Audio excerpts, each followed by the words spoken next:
We're gonna be checking out all the GTA games being ranked from worst to best. Make sure to hit the subscribe bell, and let's check it out. They also made a little title called Grand Theft Auto. Dang, and that's the first game? It was okay. The game received overall mixed reviews, but sold surprisingly well in the UK, becoming a bestseller. And while it honestly doesn't live up to any of the mainstay games after 3, it did at least have inklings of what would make 3 such a huge success. Being a criminal in an open world with the ability... The cop system is better than Cyberpunk. The cop system is better than Cyberpunk. So, here's the thing about Grand Theft Auto 2. It's like Grand Theft Auto 1, but improved. Damn! Hey, you can't say that about every sequel. The visuals and camera system were both improved, and GTA 2 added a multiplayer mode that allowed up to 6 people to compete on maps designed specifically for multiplayer. This game had multiplayer? Miniature storytelling is absent from... Back in 1999? The game is about a budding young criminal who wants nothing more than to commit wanton acts of violence and destruction, which, you know, isn't all that deep, but sometimes simple works just fine. Oh yeah? Liberty City Stories has a special place in my heart. 2005. I know I'm ranking it fairly low here, but we're talking about GTA games. The bar is very high. The thing about Liberty City Stories is that you could use it to break your PSP and go back to an older version where you could add emulation and homebrew games. I miss those days. In other words, the game about being a criminal and stealing things is the game that had a major bug allowing you to break your entire PSP system. Oh, damn, which I would never ever do, and definitely did not do ever. My PSP was for Final Fantasy Tactics and Half-Minute Hero. Outside of that, GTA Liberty City Stories was fine. It wasn't fantastic, but it was impressive at the time. Yeah, this is the area for the baddies. Experience Rockstar was able to fit on a handheld system. The strip club, you know, it also felt like a slightly watered down version of GTA 3. So, good. Just not as good unless you wanted to break a PSP.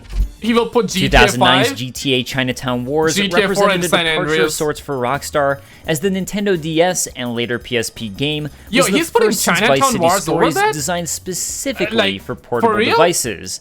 And with the DS even more specifically, the game made use of the system's touchscreen and second screen to offer presentation style and setup no previous game could. The game takes place once again in Liberty City, and puts you into the shoes of Huang Li, a Triad gang member.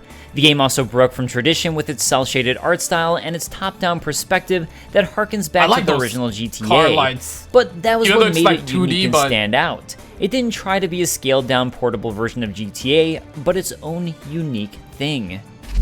A prequel to Vice City Stories debuted in 2006 for PSP before coming to the PS2 the following year.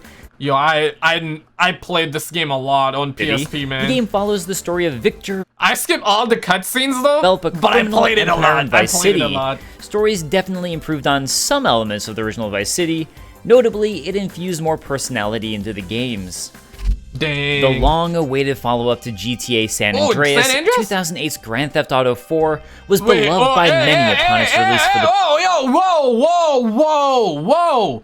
You're putting GTA 4 at number 5? You're putting it at number 5? How dare you put this game at number 5? I get it, it's just video games, we got a baddie poster, but listen, man, this game is easily like a 3, 2, or 1, okay? If you're gonna put above 3, 2, 1, I'll forgive, but number 5... and Xbox 360. Come on, man. It ushered in a new, more realistic presentation of Liberty City, which was modeled after New York City. Damn.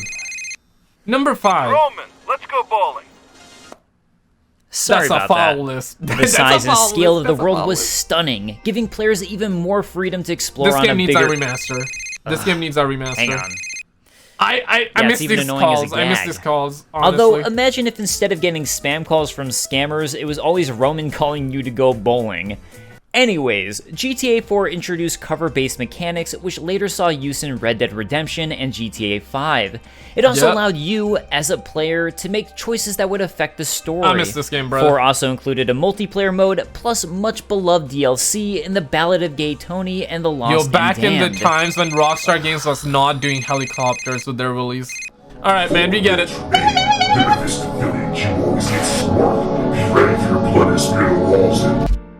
Here it is, the game that would break new ground and completely push Rockstar into the limelight. Why? GTA 3 took the franchise and...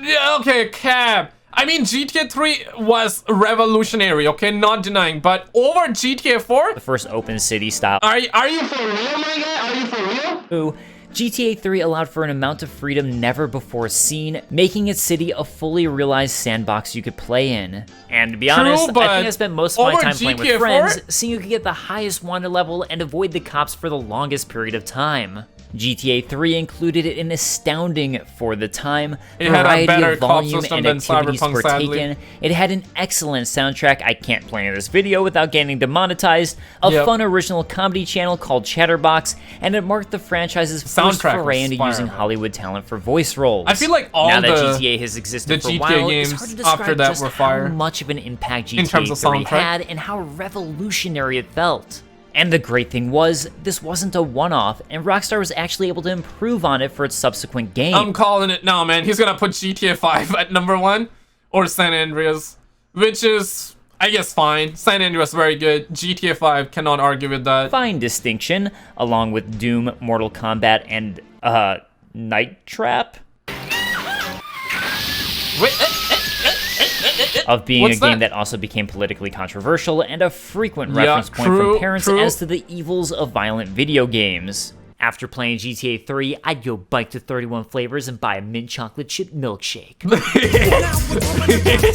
Yo, my guy. Released just a year after GTA 3, 2002's Vice City took players back in time to 1986. Listen, man, Vice City's good, but... Oh, damn!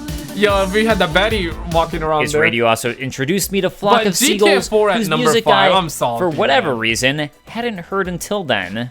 The game's location was, unsurprisingly, Vice City, which was modeled after Miami and definitely the perfect 80s setting. This time around, its narrative included obvious nods to Scarface and the TV series Miami Vice. Gameplay-wise, Rockstar Games improved upon the open-world, non-linear structure of GTA 3, expanding on features and systems in the earlier releases and introducing new abilities, items, and mechanics. And maybe it's just me, but I honestly prefer driving around Vice City and the overall aesthetics of it over Liberty City. Set in a massive open world based on Los Angeles, I called it. A fictionalized San Francisco and Las Vegas, GTA 5 #1. The role of Carl C.J. Johnson. GTA San Andreas improved upon entries by doing away with loading screens between locations. He put GTA 4 at #5. On wait when you eat and the need to exercise to stay trim, and for offering what was, at the time, a gorgeous world to explore filled with all manner of activities. It looked like real life. Grand Theft Auto 5, the pinnacle of the series from a design, storytelling... To be honest, man, say whatever, but GTA 5 is really well made. Almost a decade ago in 2013. Yeah. Yes, it's sad, but... You're that old now.